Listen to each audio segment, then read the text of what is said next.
The first time I realized something was terribly wrong with my in-laws' finances, I was sitting at Camila's antique mahogany desk, surrounded by the suffocating scent of her designer perfume and stacks of tax documents that didn't add up. I'm Samantha, and 3 years into my marriage to Julian Gibson, I was still the family outsider, the girl from the wrong side of the tracks who dared to marry into old money. That afternoon, I'd offered to help Camilla organize their tax records, hoping to finally earn her approval. Instead, I discovered why they'd kept me at arm's length all this time. Darling, would you like some tea? Camilla's voice floated through the study doorway, making me jump.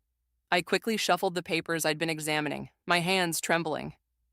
No, thank you, I called back, my voice steadier than I felt.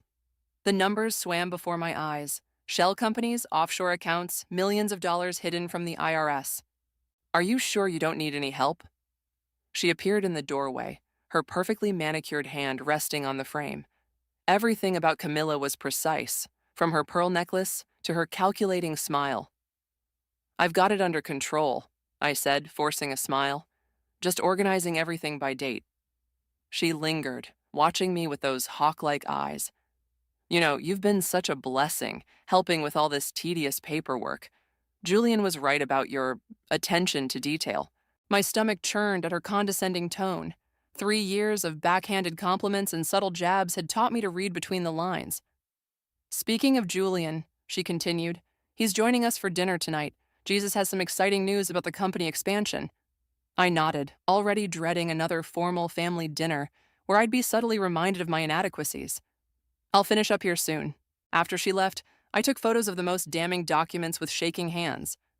That evening, I sat through dinner in a daze, barely tasting the perfectly prepared salmon while Jesus droned on about their latest business venture. We're looking at acquiring 3 more properties downtown, he announced, swirling his wine glass. The market's prime for expansion. Julian squeezed my hand under the table. That's fantastic, Dad. Sam and I could help with the paperwork. No need, Camilla cut in smoothly. Roman has everything under control. I caught Victoria's eye across the table.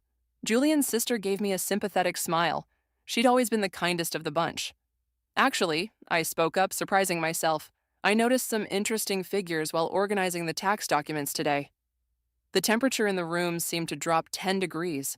Camilla's fork paused halfway to her mouth. Oh? Jesus' voice was dangerously quiet. The numbers for the Harrison Street property? I continued, heart pounding. They seem unusual. Business finances can be quite complex, dear, Camilla said, her smile not reaching her eyes. Perhaps it's best to leave these matters to those who understand them. Julian shifted uncomfortably beside me. Sam's actually quite good with numbers, Mother. Julian. Jesus' tone ended the conversation. Some brandy in the study? As the men left, Camilla turned to me, her voice honey-sweet, but her eyes cold.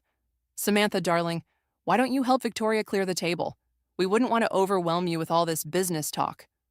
Later that night, lying beside Julian in our bed, I stared at the ceiling fan spinning lazily above us.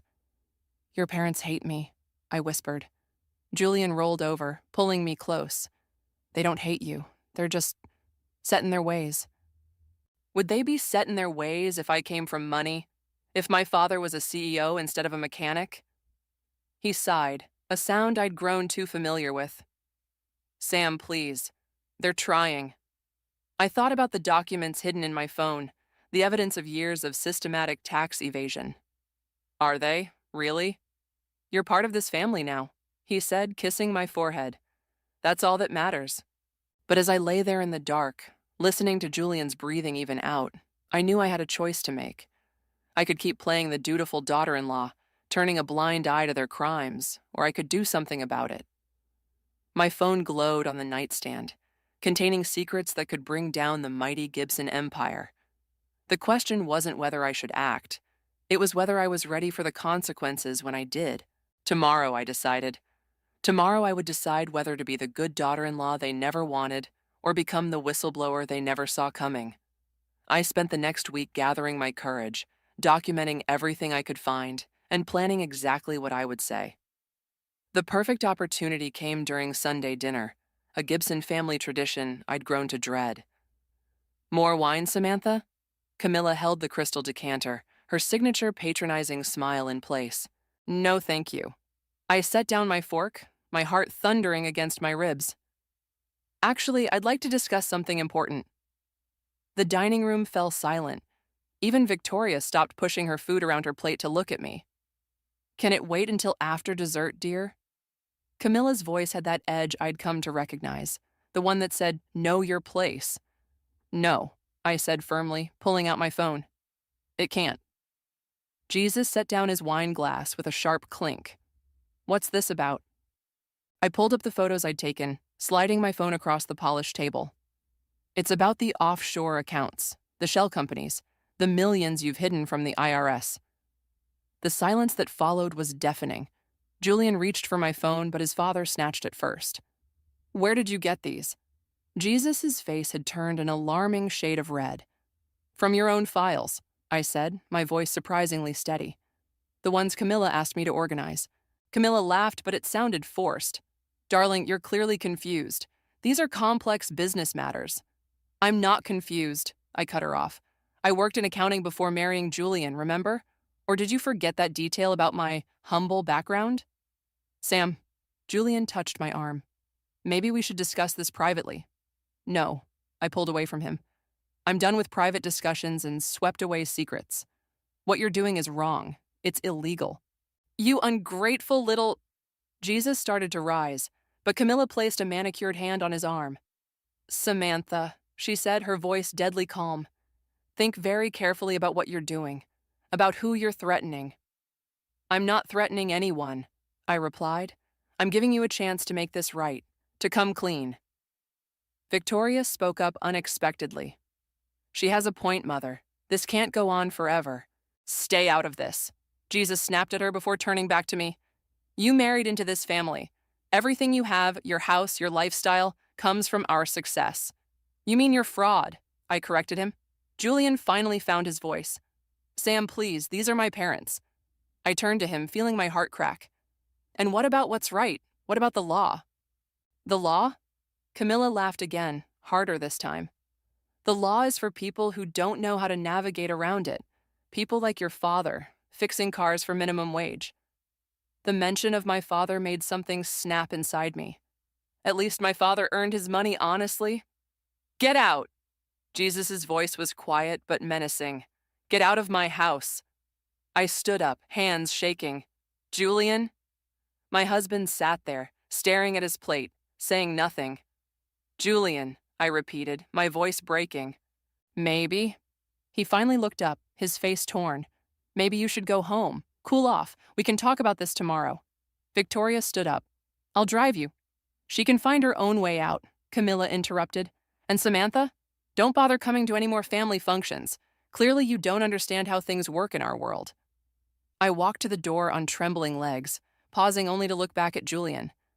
Are you really going to let them do this? He wouldn't meet my eyes. The drive home was a blur. I kept expecting Julian to call, to say he was coming home, to choose me over his family's corruption. But my phone remained silent.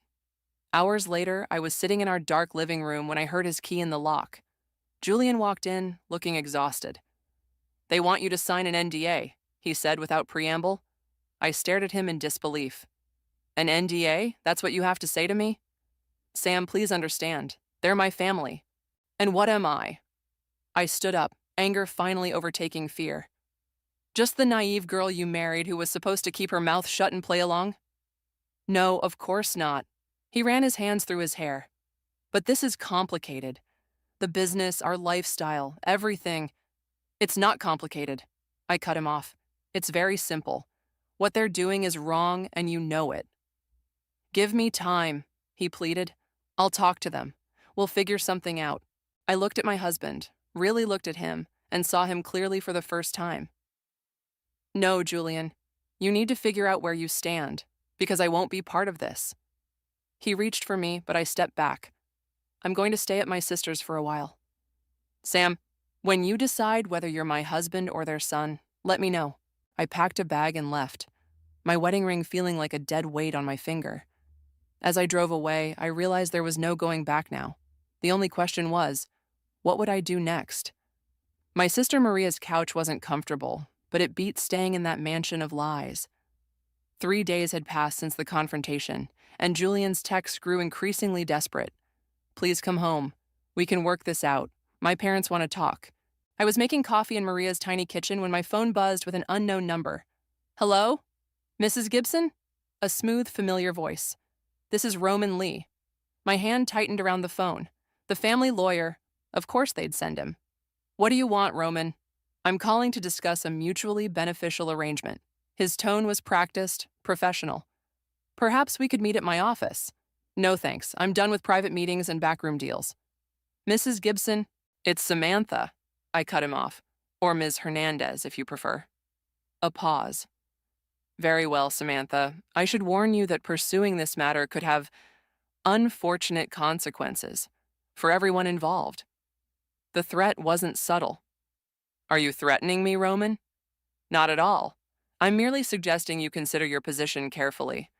The Gibsons are willing to be generous. I laughed bitterly.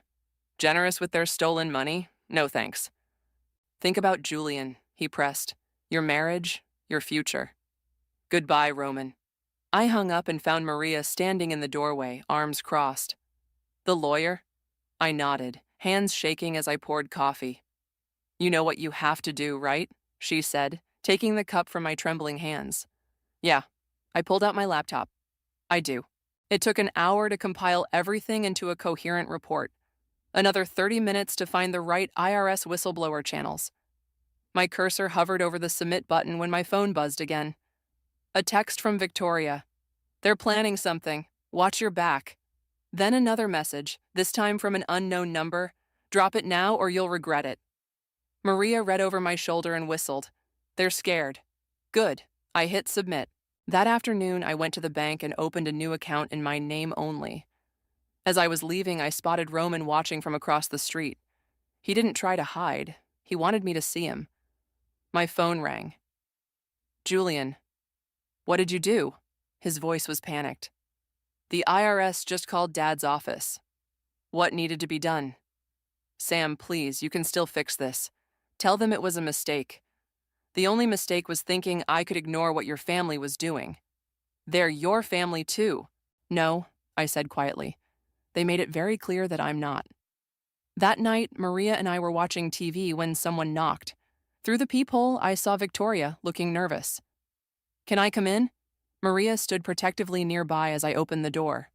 They're furious, Victoria said, stepping inside. Dad's shredding documents. Mom's having some kind of breakdown. Julian. She hesitated. What about Julian? He's helping them. He's choosing them. I'd expected it, but it still hurt. Why are you here, Victoria? Because you're right. She pulled out a USB drive. And I have more proof. Dad's been doing this for decades. But Sam, she grabbed my hand. Be careful. Roman's not just their lawyer. He's involved in everything. After she left, Maria poured us both wine. You okay? No, I twisted my wedding ring. But I will be. The next morning, I woke to breaking news. Prominent business family under investigation for tax fraud. My phone exploded with messages. Julian, Camilla, Jesus, Roman. I ignored them all. Instead, I called my old boss at the accounting firm. Sandra, it's Samantha. Remember how you said there'd always be a place for me? Of course. Are you finally leaving that golden cage? I looked around Maria's modest apartment, feeling lighter than I had in years. Yeah, I am. When can you start? Tomorrow. That evening, I packed up my office at the Gibson Company. Julian found me there. You're really doing this? He looked lost, younger somehow. I already did it. I handed him my wedding ring. Your mother can add it to her collection. Sam? No, Julian. You had a choice. You made it. As I walked out, carrying my small box of belongings, I passed Roman in the hallway. He opened his mouth to speak, but I cut him off. Save your threats. Everything I know is already documented and in safe hands. If anything happens to me, it all goes public. He smiled thinly. Well played. I learned from the best, I replied, walking past him. Outside, the summer evening was warm and full of possibility. My phone buzzed with another anonymous threat, but I didn't bother reading it. They couldn't touch me anymore. I was done being the family doormat. Now I was their worst nightmare, A woman with nothing left to lose and everything to prove. 6 months after blowing the whistle, I barely recognized my life, or myself. My desk at Sandra's firm had become my new sanctuary, and my promotion to senior accountant came faster than expected. Another late night? Sandra leaned against my doorframe, eyeing the takeout containers. Just finishing the Miller audit. I stretched, checking my watch. Lost track of time. You've been doing that a lot lately. She sat down across from me. The divorce papers came through? I nodded, touching the pale band of skin where my ring used to be. Julian signed them yesterday. And how are you feeling about that? Before I could answer, my phone lit up with Victoria's name. We'd stayed in touch, despite everything. Hey Vic, what's up? Turn on the news. Channel 7, now. I grabbed my laptop, pulling up the local news station. The headline made my heart stop. Local business empire crumbling. FBI joins IRS investigation. They raided the offices today. Victoria's voice shook. Roman tried to destroy evidence, but they caught him. Dad's having chest pains. Mom's mom. And Julian? Cooperating with investigators, finally. He's trying to save himself. After hanging up, Sandra was still watching me. You okay? Actually, yeah. I closed my laptop. I think I am. Good, because I have an offer for you. She slid a folder across my desk. We're opening a new division, financial forensics. After what you uncovered with the Gibsons, I think you'd be perfect to lead it. I opened the folder, my eyes widening at the salary figure. Sandra, this is what you're worth. She stood up. Think about it, but not too long. We start training next month. That night, I treated myself to dinner at a small Italian restaurant, the kind Camilla would have sneered at. As I twirled pasta around my fork, a familiar figure slid into the seat across from me. Hello, Roman. He looked terrible. His usually immaculate suit was wrinkled, his eyes haunted. We need to talk. No, we don't. I can give you everything. He leaned forward. Names, dates, accounts, everything. I set down my fork. And what do you want in return? Your word that you'll tell them I helped, that I cooperated. Why should I help you? He smiled bitterly. Because you're not like them. Or me. I studied him for a moment. Send everything to the FBI. I'm not your messenger. They'll destroy me. Like you tried to destroy me? He slumped back. I deserve that. Yes, you do. I signaled for the check. Goodbye, Roman. Walking home, I got another call. Julian. Can we meet? I don't think that's a good idea. Please, Sam, I messed up. I know that now. Now that you're facing charges, silence. Then, I miss you. You missed me so much you signed the divorce papers without a fight. I was wrong about everything. I should have chosen you. I stopped walking, watching the city lights reflect off a store window. Yes, you should have, but you didn't. Give me another chance. No. The word came easily now. I'm not your backup plan, Julian. I'm not your safety net. I'm not your anything anymore. Back at my new apartment, smaller than the Gibson mansion but actually mine, I found an email from Sandra about the training program. Below it was a message from Victoria. Mom's asking about you, says she wants to apologize. I laughed out loud at that one. Camilla apologize? The mighty really had fallen. My phone buzzed again. A text from my father. Proud of you, mija, always have been.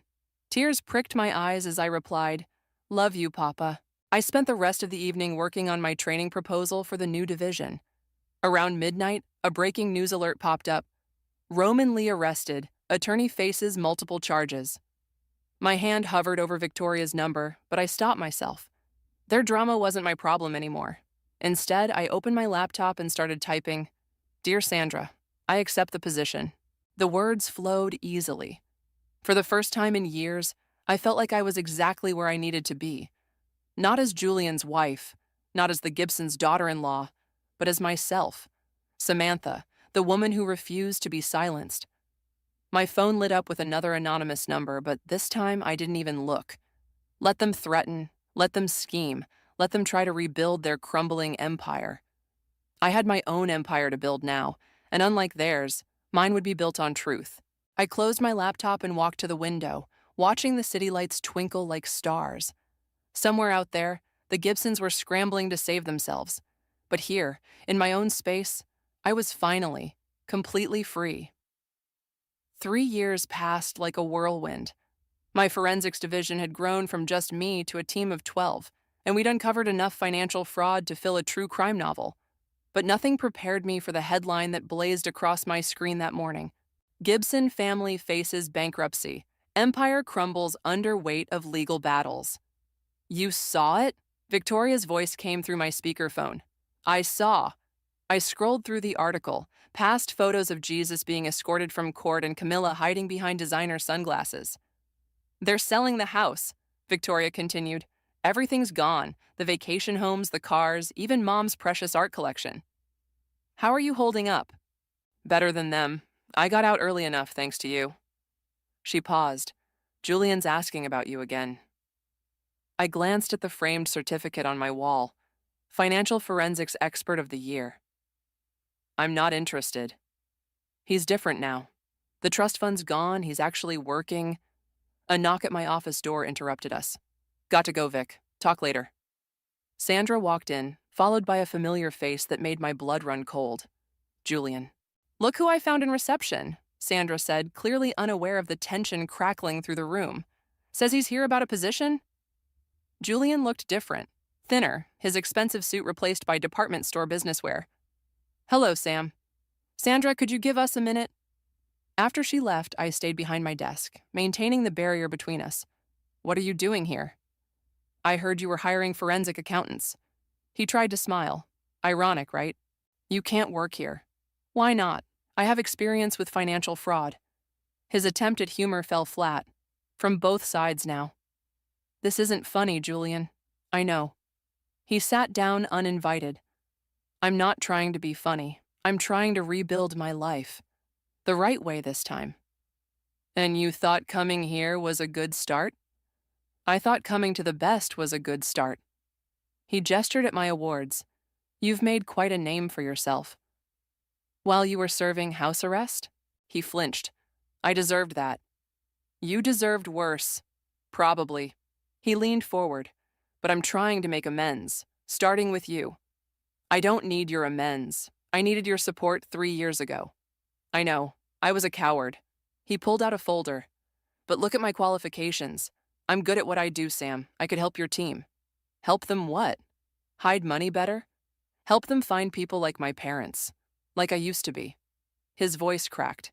Please, I need a chance. Before I could respond, my phone buzzed. A text from Victoria. Mom's in the hospital, Dad too. Stress and heart problems. They're asking for you. I showed Julian the message. His face fell. I just came from there. It's bad, Sam. They've lost everything. That's what happens when you build an empire on lies. They know that now. He stood up. We all do, thanks to you. Julian, just think about it, okay? The job, visiting them, all of it. He placed his resume on my desk. I'm not the same person who chose them over you. Neither are they. After he left, Sandra poked her head in. Everything okay? They're broke, I said, still staring at the door. The mighty Gibsons are broke. Karma's a hell of a thing. She picked up Julian's resume. He's qualified. He's my ex-husband. Who better to catch fraudsters than a reformed one? She shrugged. Just saying. That evening I sat in my favorite coffee shop, turning my phone over and over. Finally, I called Victoria. How bad is it? Dad's had another heart attack. Mom's blood pressure is through the roof. The doctors say stress is killing them both. And what do they want from me? Forgiveness, I think. She sighed. Or maybe just a chance to apologize before it's too late. I thought about Julian's face in my office, the genuine remorse, the humility that had replaced his family's trademark arrogance. They're at Memorial Hospital? Room 412. Hope crept into her voice. Does this mean... It means I'll think about it. After hanging up, I opened Julian's resume again. His cover letter caught my eye. I learned about financial crime from the inside. Now I want to prevent it. Who better to catch a thief than someone who used to be one? My phone buzzed with a news alert. Former Gibson attorney Roman Lee begins prison sentence. The universe had a twisted sense of humor sometimes. Here I was, successful and respected, while the family that had looked down on me was falling apart. But as I stared at the hospital address Victoria had sent, I realized something. Revenge wasn't what I wanted anymore. Maybe what I needed now was closure. I grabbed my keys, making a decision that would change everything. Again, the antiseptic smell of the hospital hit me as soon as I stepped off the elevator. Victoria was waiting, looking exhausted in wrinkled business clothes. "You came." She hugged me tight. "I wasn't sure you would." Neither was I. I glanced at the room numbers. "How are they? Dad's sleeping? Mom's?" She gestured toward the waiting area where Camilla sat alone, staring out the window. Gone were the designer clothes and perfect makeup. She looked smaller somehow, older, her hair streaked with gray she'd stopped hiding. When she saw me, her eyes widened. "Samantha?" Her voice cracked. "You're here?" Victoria called. I stayed standing, maintaining distance. "Said you wanted to talk?" "Yes." She smoothed her hospital visitor's badge with trembling fingers. "Please sit." Victoria squeezed my hand and disappeared, leaving us alone. "You look well," Camilla said. "I see your picture in the business journal sometimes." "What do you want, Camilla?" She flinched at my directness, something that would have earned me a scathing remark 3 years ago. Now she just looked tired. "I want to apologize." She twisted her wedding ring, one of the few pieces of jewelry she had left, though I know it's not enough. "For what specifically? The threats? The insults? Trying to buy my silence? For all of it." She met my eyes. For not seeing what was right in front of me. A daughter who could have made this family better, not just richer. I laughed bitterly. "I was never your daughter." "No," she agreed, "because I wouldn't let you be. And now look at us." She gestured to herself. Everything we had, gone. Everything we were, destroyed. And you? She smiled sadly. "You're everything we pretended to be." A nurse interrupted us, checking on Jesus. Through the door, I could see him sleeping, tubes and monitors everywhere. "He had another attack this morning," Camilla said quietly. "The doctor says stress and shame are as dangerous as any disease." "Why am I really here, Camilla?"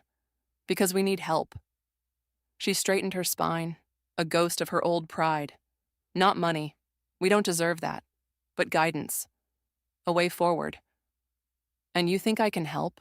"You built something honest, real." Her voice broke. "Teach us how." Before I could respond, Julian appeared with coffee cups. He stopped short seeing me. "Sam, you came." "Don't read too much into it." I stood up. "I should go." "Please." Camilla reached for my hand but stopped herself. "Just think about it. We have nothing left to hide, nothing left to lose." "Except our chance to make things right," Julian added quietly. I looked between them, my ex-husband and his mother, both shadows of their former selves. "I'll think about it." In the elevator, Victoria caught up with me. "That went better than expected." "Did it?" "Mom actually apologized. That's like seeing a unicorn." I pressed the lobby button. "She's desperate. She's changed. We all have." Victoria leaned against the wall. "You know what Dad said yesterday? He said you were the best thing that could have happened to this family. Because I destroyed it? Because you forced us to face ourselves." The elevator doors opened, and I stepped out. "I need time, Vic." "Take it. We're not going anywhere." She smiled sadly. "We can't afford to." At home, I poured a glass of wine and opened my laptop. A new email from Sandra popped up. "Thought you should see this. S." Attached was Julian's reference letter from his community service supervisor. "Mr. Gibson has shown exceptional dedication to helping other white-collar criminals understand the impact of their actions. His personal experience and genuine remorse make him an invaluable mentor." My phone buzzed. A text from Julian. "Thank you for coming today. Whatever you decide, I want you to know something. You didn't just expose our crimes. You saved us from ourselves." I stared at the message, remembering the day I'd found those documents, the night I'd left, the years of building myself up from the ashes of that life. Another text came through, this time from Camilla. "I know we don't deserve your help, but we're finally ready to learn." I opened my work calendar and looked at the upcoming training schedule for new forensic accountants. There was one spot left. My finger hovered over Julian's contact. The woman I was 3 years ago would have deleted it, but I wasn't that woman anymore. I was stronger now, secure enough to help without being hurt. I pressed call. Sam? The position starts Monday, 8 a.m. sharp. Don't be late. Really? His voice cracked. You mean it? One chance, Julian, that's all. Thank you. I won't let you down. Not again. After hanging up, I texted Victoria. Tell your mother I'll stop by tomorrow. We have work to do. Sometimes I realized the best revenge isn't watching your enemies fall. It's helping them learn to walk a better path. Monday morning came with an unexpected weight in my stomach. Julian stood in my office doorway, wearing a modest button-down and holding a worn leather briefcase, a far cry from his former $3,000 suits. Your desk is over there. I pointed to the cubicle outside my office. First task is reviewing these cases. He took the files without complaint. Thank you for this opportunity, Sam. Don't thank me yet. You've got a lot to prove. The weeks that followed were a strange dance of professional distance and unavoidable intimacy. Julian threw himself into the work, staying late, asking questions, learning everything he could. He's good, Sandra admitted one evening, watching him explain money laundering patterns to our newest team member. Really good. He should be. He learned from the best criminals in the business. And now he's learning from the best investigator. She smiled. Life's funny that way. A knock interrupted us. Victoria stood in the doorway, looking worried. Dad's being released tomorrow, she said, but they're losing the house. They have nowhere to go. I sighed. Where are they staying? My place for now. Mom's struggling with it. Julian joined us, concern etched on his face. How bad? She tried to use her platinum card yesterday, forgot it was canceled, had a breakdown in the grocery store. I'll stop by after work, he said, then glanced at me. If that's okay? I nodded. Take the morning too, family first. His eyes softened at my words. Thanks, Sam. The next day, I found myself pulling up to Victoria's modest suburban home. Jesus sat in a wheelchair on the front porch, staring at nothing. Samantha? He straightened when he saw me. This is unexpected. Trust me, I'm as surprised as you are. I sat in the adjacent chair. How are you feeling? Humbled. He laughed humorlessly. Do you know what I had for breakfast today? Store-brand cereal. I used to think that was beneath me. And now? Now I'm grateful Victoria can afford cereal at all. He turned to me. You were right about everything. I know. No, let me finish. He gripped his armrest. I built my life on lies, taught my children that money matters more than morals. You could have destroyed us completely. That wasn't my goal, but you had the power to do it. He smiled sadly. Instead, you're helping Julian rebuild, teaching him honest work. He's a good student when he wants to be. Camilla appeared in the doorway, holding grocery bags. Samantha, I didn't know you were coming. Just checking in. I stood to help her with the bags. Victoria mentioned you needed some groceries. Inside, Camilla's hands shook as she unpacked store-brand items. It's all so different now. Different doesn't mean worse. She paused, holding a box of pasta. You know what I miss most? Not the jewelry or the cars. I miss feeling superior. She laughed bitterly. How awful is that? It's honest. I started putting items away. That's a start. Julian says you're teaching him to catch people like we used to be. That's right. Could you... She hesitated. Could you teach me too? Not for work, just to understand what we did wrong. I studied her face, the genuine remorse, the uncertainty. We're having a seminar next week for families affected by financial fraud. You should come. Her eyes welled up. Really? Both of you. I glanced at Jesus through the window. It might help. That evening, Julian caught me leaving the office. Heard you visited my parents. Checking on my investment. He smiled. The great Samantha, still taking care of everyone. Don't push it. I mean it. He stepped closer. You could have walked away, left us all to drown. Instead, you're throwing lifelines. Maybe I just like watching you all learn to swim. Or maybe he said softly. You're showing us what real family looks like. I stepped back. Julian. I know, just thank you for everything. Walking to my car, I thought about how much had changed. The mighty Gibsons, learning to live like regular people. Julian, working honestly for the first time in his life. Camilla and Jesus, facing their mistakes. My phone buzzed. A text from Victoria. Mom's been practicing introducing herself without mentioning her social status. Baby steps, right? I smiled, remembering Camilla's perfectly curated introductions at charity galas. Yes, baby steps. Another text came through from Julian. Dad asked about opening a small consulting firm, legitimate this time. Would you consider being an advisor? I stared at the message, feeling something shift inside me.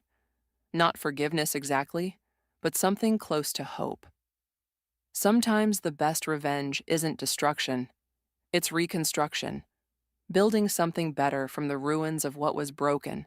The seminar room buzzed with nervous energy as families filed in. I spotted Camilla and Jesus in the back row, both looking uncomfortable but determined. Julian stood beside me at the podium, reviewing his notes. Ready? I asked. He nodded. Never thought I'd be on this side of things. Welcome, everyone, I began. I'm Samantha, and this is Julian. We're here to talk about healing from financial fraud, both as perpetrators and victims. Julian stepped forward. 3 years ago, I was part of a family that committed massive tax fraud. My wife at the time, Samantha, exposed us. He met my eyes. It was the best thing that ever happened to us. The room fell silent.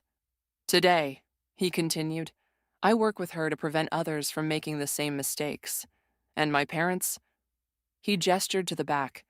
Jesus raised his hand shakily. I'd like to speak, if I may. I nodded, and he wheeled himself to the front, Camilla following close behind. My name is Jesus, and I was a criminal.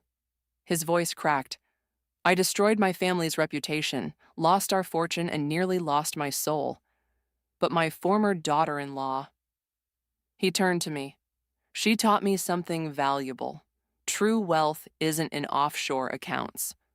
Camilla touched his shoulder. We're learning to live differently now, honestly. It's hard, but it's better. After the seminar, Sandra pulled me aside. The board loved your family rehabilitation program proposal. They're greenlighting it next quarter. Really? I glanced at Julian, who was deep in conversation with a young man whose father had embezzled his college fund. Really, they want Julian to head it up, with you as supervisor. Victoria appeared with coffee for everyone. Did you tell her the other news? What other news? Dad's consulting firm got its first legitimate client. She beamed. A small business wanting to ensure their books are clean. And Mom's volunteering at the community center, Julian added, joining us. Teaching budgeting classes, if you can believe it. I shook my head, amazed. The mighty have truly fallen. No, Camilla said, approaching our group. We've risen, just differently than before. She hesitated. Samantha, would you consider having dinner with us tonight, as a family? The word family hung in the air. I looked at Julian, who carefully kept his expression neutral, then at Victoria, who squeezed my hand. Okay, I said, but I'm choosing the restaurant, something modest. Perfect, Camilla smiled. We're learning to love modest. That evening, sitting in a cozy Italian restaurant, the same one where Roman had begged for help, I watched the former titans of society share pasta and laugh at bad jokes. To new beginnings, Jesus raised his water glass. Alcohol was forbidden with his heart medication. And to Samantha, Julian added softly, who showed us the way? I studied them all. Jesus with his humbled smile, Camilla's genuine warmth, Victoria's proud grin, Julian's hopeful eyes. You know, I said, when I exposed your fraud, I wanted revenge. I wanted you to hurt like I hurt. We deserved it, Camilla admitted. Maybe, but this... I gestured to all of them. This is better than revenge. This is redemption. Does this mean... Julian started. No, I cut him off gently. We're not getting back together. He nodded, accepting. I know, but we're something else now, aren't we? Something better than before? Yes, I smiled. We are. My phone buzzed. A text from Sandra.